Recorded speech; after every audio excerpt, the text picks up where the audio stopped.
ഇന്നലെയായിരുന്നു വ്യത്യസ്തമായ ബിസിനസ് ആശയങ്ങളിലൂടെ പണമുണ്ടാക്കുന്ന ഒരു യുവതിയുടെ വാർത്ത നമ്മൾ റിപ്പോർട്ട് ചെയ്തത്. ഇതും സമാനമായി തന്നെ മറ്റൊരു ബിസിനസ് ആശയവുമായി മുന്നോട്ട് വന്ന ഒരു യുവതിയാണ്. പേര് ഷംല ഷമീർ, 29 വയസ്സ് പ്രായം. ആലുവ എടത്തല സ്വദേശിനിയാണ്. ഭർത്താവും 2 കുട്ടികളുമുണ്ട്. എന്നാൽ ആ കുട്ടികളെയും നോക്കി വീട്ടിലിരിക്കാൻ പക്ഷേ ഷംല തയ്യാറല്ല. എങ്ങനെയും പണമുണ്ടാക്കി ജീവിത നിലവാരം ഉയർത്തുക എന്നതായിരുന്നു ഷംലയുടെ ലക്ഷ്യം. അതിനായി വളരെ കാലത്തെ പഠനത്തിന് ശേഷം ഷംല തിരഞ്ഞെടുത്തത് അധികം കേട്ടുകേൾവിയില്ലാത്ത ഒരു പുത്തൻ ആശയമായിരുന്നു. അവിവാഹിതരായ യുവാക്കളെ ലക്ഷ്യമിട്ടുള്ള ഒരു ബിസിനസ്. അതായിരുന്നു ഷംല കണ്ട സ്വപ്നം. അതിന് ഷംല തിരഞ്ഞെടുത്തതും ഒരു വ്യത്യസ്തമായ വഴി തന്നെയാണ്. താൻ വിവാഹിതയാണ് എന്നതൊക്കെ മറച്ചുവെച്ച് ഒരു മാട്രിമോണിയൽ സൈറ്റിൽ ഷംല സ്വന്തം പേരിൽ രജിസ്റ്റർ ചെയ്തു. അതിലൂടെ അവിവാഹിതരായ ചെറുപ്പക്കാരെ കണ്ടെത്തുക എന്നതായിരുന്നു ലക്ഷ്യം. കൂടാതെ സോഷ്യൽ മീഡിയയും ഇതിനായി ഉപയോഗിച്ചു. അങ്ങനെ ആ ലക്ഷ്യത്തിലേക്ക് ഷംല എത്തിച്ചേരുകയും ചെയ്തു. അത്തരത്തിൽ വളരെ ചുരുങ്ങിയ കാലയളവിൽ തന്നെ ഷംല നിരവധി ചെറുപ്പക്കാരെ കണ്ടെത്തുകയും അതിലൂടെ ലക്ഷക്കണക്കിന് രൂപ സമ്പാദിക്കുകയും ചെയ്തു. എന്നാൽ ഷംല വളരെ വിജയകരമായി നടത്തിക്കൊണ്ടിരുന്ന ഈ ലക്ഷങ്ങളുടെ ബിസിനസ്സിന് തടയിട്ടത് ഒരു ചെറുപ്പക്കാരനാണ്. ഇതോടെ പുറത്തു വന്നതാകട്ടെ ഞെട്ടിക്കുന്ന വിവരങ്ങളും.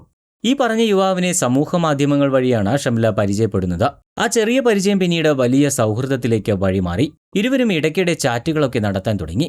അങ്ങനെ ഇനി നമുക്ക് ജീവിതത്തിലും ഒന്നാകാമെന്ന് ഷംല യുവാവിന് വാക്ക് നൽകി. ആ യുവാവാകട്ടെ അതിന് സമ്മതം മൂളുകയും ചെയ്തു. പെട്ടെന്നൊരു ദിവസമാണ് ചെറിയൊരു സംഖ്യ കടമായി യുവതി ചോദിക്കുന്നത്. എന്തായാലും താൻ വിവാഹം കഴിക്കാൻ പോകുന്ന ആളല്ലേ എന്ന് കരുതി യുവാവ് പണം അയച്ചു കൊടുക്കുകയും ചെയ്തു.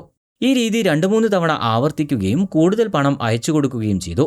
അതിനു പുറമെ താൻ നടത്തുന്ന ബിസിനസ്സിൽ പാർട്ണറാകാമെന്നും യുവതി വാഗ്ദാനം ചെയ്തു.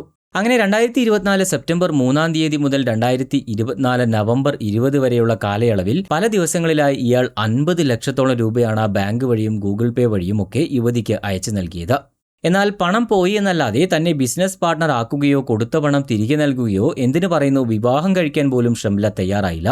ഇതോടെ വലിയൊരു തട്ടിപ്പ് തിരിച്ചറിഞ്ഞ യുവാവ് പോലീസിൽ പരാതി നൽകുകയായിരുന്നു. പരാതിയുടെ അടിസ്ഥാനത്തിൽ കേസെടുത്ത പെരുമ്പാവൂർ പോലീസ് പ്രതിയെ ഓടക്കാടിയിലെ വീട്ടിൽ നിന്നും അറസ്റ്റ് ചെയ്തു. ഇതോടെയാണ് ഞെട്ടിക്കുന്ന കൂടുതൽ വിവരങ്ങൾ പുറത്തുവരുന്നത്.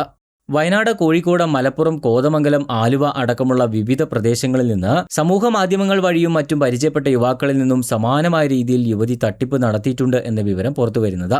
സമൂഹ മാധ്യമങ്ങളിലൂടെയും മാട്രിമോണിയൽ സൈറ്റ് വഴിയും പരിചയപ്പെടുന്ന യുവാക്കളിൽ നിന്നും ആദ്യം ചെറിയ തുക ആവശ്യപ്പെടുകയും പിന്നീട് ബിസിനസ് പാർട്ണറാക്കാമെന്നും വിവാഹം കഴിക്കാമെന്നും വാഗ്ദാനം നൽകുകയും ചെയ്ത് കൂടുതൽ പണം ആവശ്യപ്പെടുന്നതും ഇവരുടെ പതിവ് രീതിയായിരുന്നു.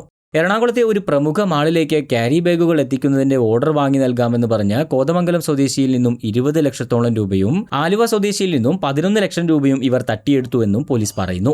ഇവർ തട്ടിപ്പിലൂടെ സ്വന്തമാക്കിയിരുന്ന പണം ആഡംബര ജീവിതത്തിനായാണ് ഉപയോഗിച്ചിരുന്നത് എന്നും പോലീസ് വ്യക്തമാക്കി. എന്തായാലും യുവതികളൊക്കെ ഇത്തരത്തിലുള്ള പുത്തൻ ബിസിനസ് ആശയങ്ങളുമായി മുന്നിട്ടിറങ്ങിയ സ്ഥിതിക്ക് എല്ലാവരും ഒന്ന് ജാഗ്രത പാലിക്കേണ്ടത് അത്യാവശ്യമാണ്. ഈ സംഭവത്തെക്കുറിച്ചുള്ള നിങ്ങളുടെ അഭിപ്രായങ്ങൾ താഴെ കമന്റ് ചെയ്യാനായി മറക്കരുത്. കൂടുതൽ വാർത്തകൾക്കും വിശേഷങ്ങൾക്കുമായി ചാനൽ സബ്സ്ക്രൈബ് ചെയ്യാനും മറക്കരുത്.